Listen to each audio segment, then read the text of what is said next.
So this video is going to be a little different because I'll only be talking about one topic. If you've been watching my videos for a while, I'm sure you've noticed that I usually talk about multiple different topics in each video because I just tend to get bored with one thing and then I want to move on to something else. But this story absolutely blew my mind, so I kinda just wanted to focus on this one by itself. So today I want to share with you this story that I recently learned about. Let me tell you, this one completely blew me away. It's the story of Heather Quan, Ryan Waller, and an interrogation that I swear you're gonna have to go back and watch for a second time. That's exactly what I had to do. It's absolutely unbelievable. I will link the full interrogation in the description box so that you can go back and watch it later. Throughout the video, I may include some clips from the interrogation, but without sound, because this is still an ASMR video. But I just want you to get the feel of what's going on as I speak about it, you know? And if you haven't figured it out yet, this is a true crime video, and some viewers may find it rather disturbing. So, viewer discretion is advised. I think that's all I need to fill you in on before I start the story. Oh, one more thing. Some of the details that I include in this story may not seem to matter at all, but I want you to keep in mind every single detail matters every second. Okay, let's go. So the year is 2006. 21-year-old Heather Quan and 18-year-old Ryan Waller are a couple living in a rental home in Desert Hills, Arizona. At this time, it was actually December, meaning Christmas was coming up, and the couple planned to spend Christmas Day at Ryan's father, Don's house that year. So on Christmas Day, Don had the Christmas dinner prepared and everything, but Ryan and Heather never showed up, and Don wasn't able to get in contact with them either. So naturally, he got really worried, and he eventually called the police to go to Ryan and Heather's house just to check on them and make sure they were okay. So when police got to their house and knocked on the door, Ryan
captured what is now a hauntingly infamous interrogation. And trust me, you're not gonna believe it. Like I said, I'm gonna insert small clips of the interrogation without sound. And again, I'm gonna link the full interrogation in the description box for you to watch later. And I promise you, you're gonna watch it in a whole new light. Okay, back to the story. So yeah, they take Ryan into the interrogation room and they leave him there for a second. He just sits there quietly, with the exception of a few moaning sounds he's making. After a few minutes, he notices some handcuffs hooked to the table and he decides to hook one of his wrists, despite the fact that no one told him he had to put it on at all. Then he just lies his head down on the table for a while. You can still hear him moaning from time to time. At some point, he attempts to leave the room, seemingly forgetting that he had hooked himself to those handcuffs. So he just quietly sits back down and starts looking at a piece of paper that has nothing on it. At this point, it's been almost 10 minutes since he was dropped off in this room by himself. Then officers come inside and they tell him that they need to take pictures of his feet and swab them. While they do that, Ryan states that he just wants to go to sleep. And the person taking the pictures says something like, "Your face looks pretty bad. You should probably see a doctor. If it's a concussion, you probably shouldn't go to sleep." Something to that effect. So after they finish taking photos of his feet and doing everything they had to do there, a detective starts asking Ryan questions just to paint the picture. The whole time he's being questioned, you can hear that he's kinda sluggish with his responses. When I first saw the interrogation, it seemed like he was kinda uninterested and ready to go home. So the detective asked Ryan if he knew why he was there. Ryan says no. And before diving into the more serious questions at all, the detective decides to start with some simple questions. You know, questions about Ryan himself, just to kind of break the ice a little bit, I guess. He asked him what was the highest grade level he completed. At first, Ryan said he didn't know, but when asked again, he said 8th grade. Ryan is asked if he has a girlfriend. He says no, which we know Heather was his girlfriend. So the detective asks Ryan if he knows a girl named Heather. He says yes, and that her last name is Kaiman. Heather's last name is actually Quan, though. He also said that Heather was 16 or 17. Heather was actually 21. The detective then asks Ryan what happened to his face. Again, Ryan said he didn't know, but apparently he had mentioned to one of the other cops earlier that day that someone hit him. So the detective asked who hit him.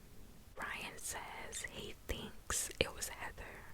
When asked why Heather would hit him, he said it was just an accident. So the detective asks him exactly what happened last night. Ryan says, "I really don't know. I just want to go to sleep." In a way, Ryan is kinda all over the place with his responses. Some of them just really aren't making a lot of sense. Some of the questions he's been asked twice, he's given 2 different answers to. He's saying, "I don't know," to a lot of the questions, and he says numerous times that he just wants to go to sleep. Like I said, he seems a little bit uninterested in a way, like he just wants to be left alone about the situation. obviously trying to give him a hard time. Since Ryan wasn't giving him the straightforward answers he was looking for, and he was changing his answers from time to time. But he just continued asking questions, trying to get something out of Ryan. But eventually, after still not getting any real answers out of Ryan, the detective just comes out and says, "Ryan, there's a dead girl in your living room. I want to know what happened in your house last night." And Ryan, he kinda seems surprised after hearing this. He says, "She's dead. The girl on the couch is dead." Then he springs into a story about what happened last night. He basically said that he and Heather were home alone when Richie and his dad came to the house with the bow and arrows and tried to break in and get their stuff. By the way, this was the first time that he had mentioned this Richie person and their dad. Then, instead of bow and arrows, he changed it and said that they actually came in with revolvers and shot both him and Heather. He told the detective that he was shot in the eye, which the detective obviously doesn't believe because he says that if Ryan had been shot in the eye, he would be dead, not talking to him right now. So the detective seems to kinda disregard the whole story that Ryan had just told him about what happened last night, thinking he just made it all up. And he goes back to asking Ryan questions, asking him what really happened last night. Ryan is still telling him that it was Richie and his dad. This time he says that he let both of them in the house and they shot him with a revolver and he fell to the floor. That's when they shot Heather in the face. The detective asked Ryan if he tried to call the police or if he checked to see if Heather was even still alive or anything. Ryan said she was still sleeping, so I just let her sleep. The detective is not buying the story that Ryan is trying to give him. He's getting frustrated with Ryan because he's not making any sense. At this point, it's been almost an hour of questioning. Then the detective is finally like, "Come here, let me see your face." He leans in to get a closer look at Ryan's face. After looking at it, the detective instantly gets up and he says he'll be right back. He leaves the room and Ryan just lays his head on the table. Basically, the detective realized that they had messed up big time. Remember I told you that Ryan had this big, huge bruise and lesions on his face, right?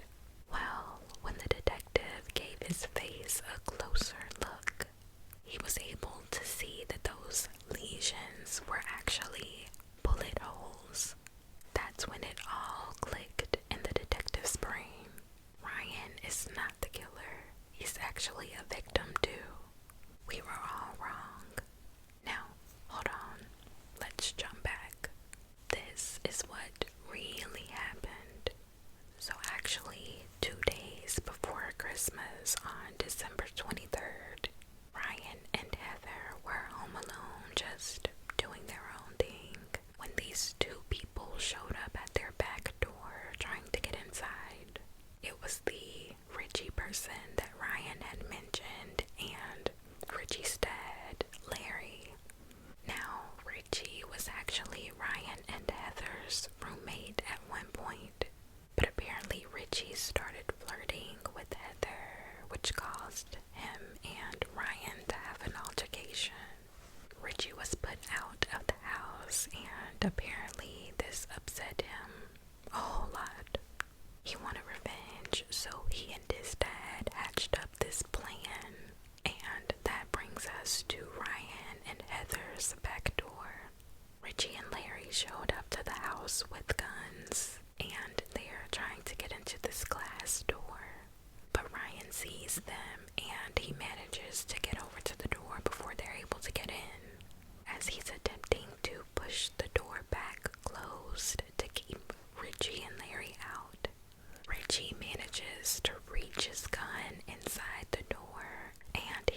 shoots Ryan right in the face.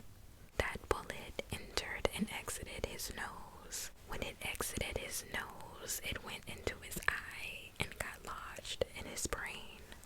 Not only that, the bullet caused a part of his skull to break apart as it was going into his head, and those pieces of his skull shot back into his brain also. Then Richie shot Ryan again, and Ryan fell to the floor. And apparently this is when Richie and his dad came in and shot Heather. They're thinking that they killed them both, so they just went around the house stealing things and then they left. But Ryan was obviously still alive. He had just passed out from being shot in the head. I don't even know how this is possible, but he literally lived. After all this damage had been done from being shot in the head twice, Ryan woke up from this. That's absolutely amazing. He was still able to walk, still able to talk, but he did suffer some brain damage from the shots. So when he woke up, he just wasn't in his right mind anymore, you know. He literally didn't know anything had happened. He couldn't remember the situation that had just happened. He didn't even know he had been shot. He got up and saw Heather laying on the couch, not alive. But because of his brain damage, he didn't know she wasn't alive. He literally thought she was just sleeping. So he left her there to sleep, and he went and got into bed and went to sleep himself. The next day, which was Christmas Eve, he woke up, and this still absolutely blows my mind because you have to remember, this man got shot in the head twice. A bullet and pieces of his skull are lodged in his brain. And people usually tell you not to go to sleep even when you just have a simple bump on your head. So for him to have been shot and to go to sleep and wake up again, come on, that's a blessing. So yeah, he woke up on Christmas Eve. He saw Heather lying on the couch again. He still thought she was asleep. Spent the whole day just wandering around the house, I assume. Still confused. Doesn't know anything happened. He went to sleep and woke up again the next day, which was Christmas Day. He sees Heather on the couch again, sleeping, and eventually there's a knock at the door. It was the police that Ryan's dad had sent to check on him and Heather since they didn't show up that day for Christmas dinner. Remember when I said Ryan just opened the door and kind of stood there quietly until he was spoken to? Seemed kind of weird and passive as he was responding to the officers. A little sluggish with his responses and all.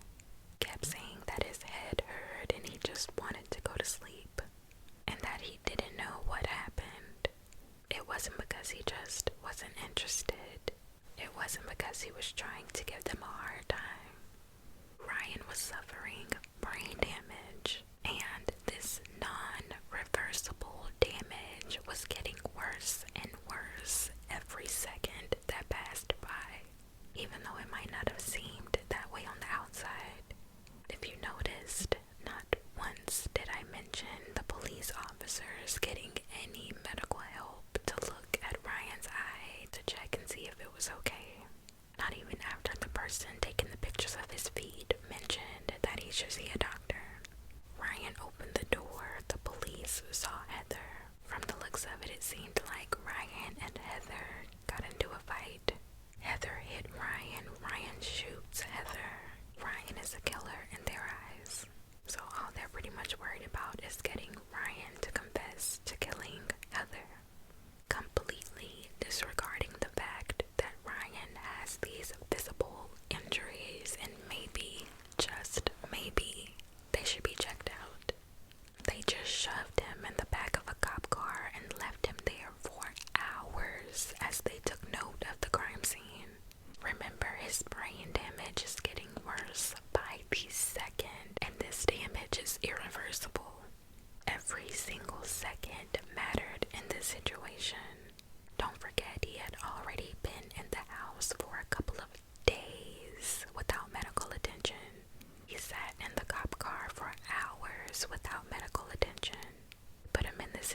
interrogation room and asked him all of these questions before noticing that he had these bullet holes in his head.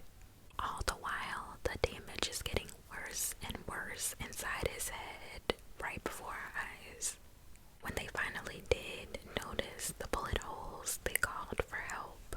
When help arrived, you can hear them saying that they absolutely couldn't believe it.